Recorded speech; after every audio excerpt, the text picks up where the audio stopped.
New for you this morning, we're digging into the impact the decision from the Department of Education is already having on students here and across the country. So we told you last week how recent changes to the FAFSA application are now delaying application processing time. So what it means is colleges won't get students federal aid applications until March.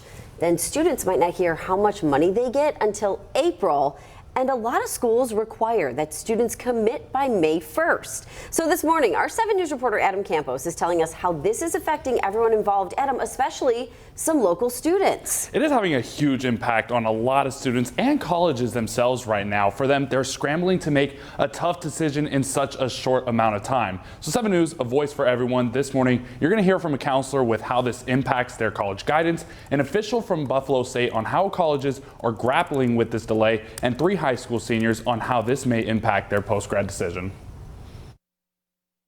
That decision's pretty hard. It's just very confusing for everybody right now. It's stressful for all of us. Dennis, Sam, and Jack are all seniors at St. Joseph's Collegiate Institute in Kenmore. They're in the midst of their college admissions process. I sat down with the 3 of them to talk about how the process has been going. All was well until they started applying for financial aid.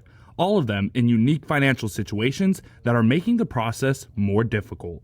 My mom and dad are currently separated. So getting some of these answers from my mom and dad, figuring out whose tax I'm on and all this, and just these questions, I honestly don't know. Dennis is expecting to receive an athletic scholarship, but that won't cover his full cost. The delay is disrupting his entire college decision process. Like, my plan was to start everything and finish it before school started. If I have to wait to get these, to figure out how much money I'm really getting off, it's like, am I really going to get an answer? And then I have 2 weeks after that to make a whole decision. It's just, I feel like it's not right, and it's not good for the colleges, for us, or the teachers at all. The delays for FAFSA all started after the application changed. The changes are expecting to help more families qualify, but one part of the application that changed is hurting Sam and Jack's financial aid. There's 3 of us in school, 2 of us going to college, and I know FAFSA, they don't factor in that 2 of us are going to college now, which was a big thing beforehand. So it's kind of stressful trying to figure out, especially because the deadline's so short. It's put the brothers in a bind financially. Jack is planning to attend Miami University in Ohio, pending his financial aid offer. But for Sam, it's made his choice even harder since he's still not sure where he wants to go next year. We can't really visit all the schools. I applied to a lot of schools, so we can't really visit all of them in just 2 weeks to make that decision. So it's really going to come down to what school gives me the most money off. Helping Dennis, Sam, and Jack along the way is Amy Runfola, the college counselor at St. Joe's. We spoke about her role and how she's guiding students through this. We've been telling students to make sure that it's done so that when colleges finally get it, that they'll be in that first batch to be reviewed, but they're going to have to be flexible. They're going to have individual conversations with their top colleges.